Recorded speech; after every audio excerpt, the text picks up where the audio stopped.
Everyone. I know I'm doing a live today, a little later than normal, and that's because I'm starting to look at what my peak performance hours are, optimal work schedule.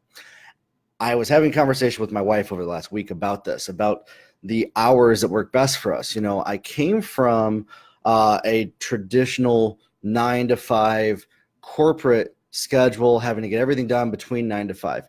Also, most of the people that I work within 9 to 5.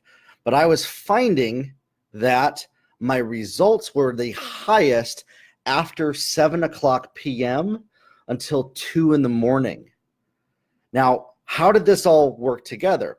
Well, I ended up working from 9 in the morning until 2 in the morning and then doing stuff throughout the day. And this ended up really being kind of a burnout type thing. And it was almost out of fear that if I wasn't working at 9, that I wasn't going to get things done that I needed.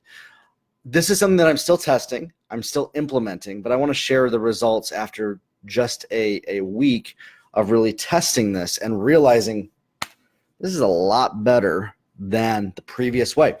Is finding your most optimal work schedule that benefits your life and your business. Now, I'm going to talk to business owners here specifically, and then I'm going to talk to employees as well. I'm not going to leave employees out of this. I get that if you are supposed to be there at 9 to 5, that is your work schedule. But for business owners, if you're the one making the hours, you choose when you work. This is something that even though I could say it, even though it's been told to me, I wasn't believing it until recently. And it was because I was actually worried that I would not get enough time, enough hours to get everything done. I was constantly running around with not enough instead of acting out of a place of abundance, out of hope, out of joy.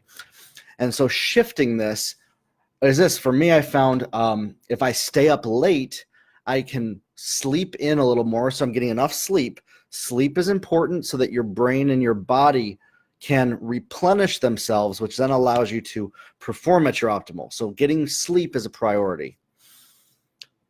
I was getting more done at that 7 to 2 in the morning and sometimes even 4 in the morning hours. Okay.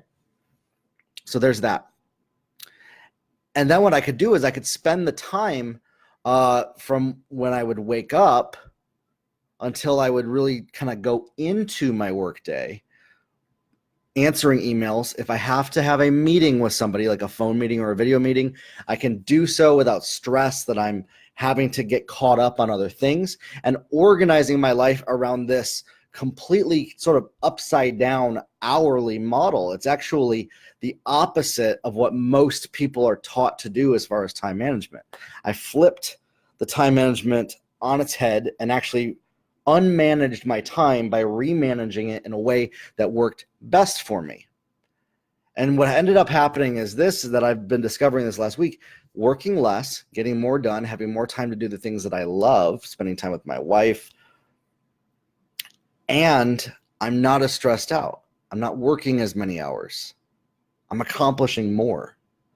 I'm having more free time, more freedom, more time freedom. And so if you're a business owner and you're still stuck in that 9 to 5 type thing, now I get it if you have employees, but even then, I've seen business owners do this to where they don't want to influence their employees to slack off, so they force themselves into a non-peak performance hour type system.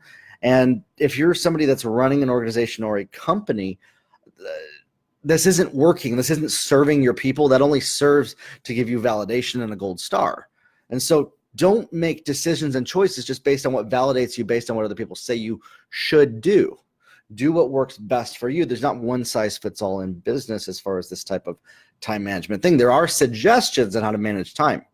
And this is not a topic on those things. This is a topic on day-to-day, finding your peak performance hours. Yours are not going to be mine. Mine are not going to be yours. Yours are probably not what anybody else's is. And yet there's a flow that we can step into, a flow that works best for us to operate out of.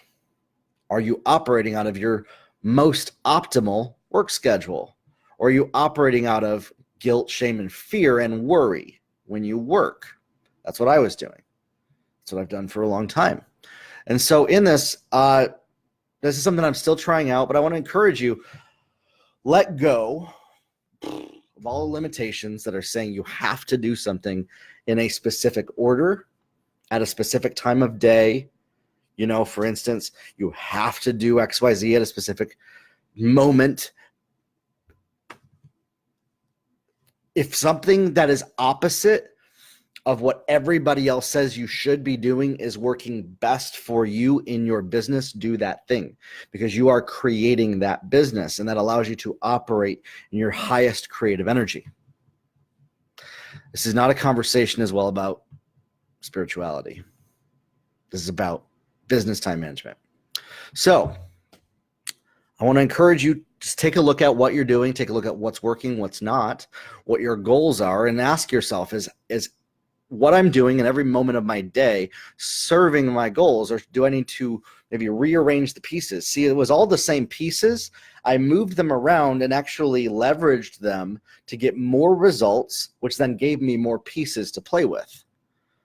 You see what I'm saying? So I moved them around. When they were arranged in this order, it was very tight, very stressful. When they were rearranged, the stress disappeared and freedom came out. And that was the only change that I made. No hiring staff, no doing that. And then spending time in prayer and meditation in the morning with God has shifted everything. Making that my number one priority in the morning changed it all. So anyways, grow your life, everybody. We'll talk soon. Leave a comment below. Let me know your thoughts on this. Let's have a conversation. Have a good one.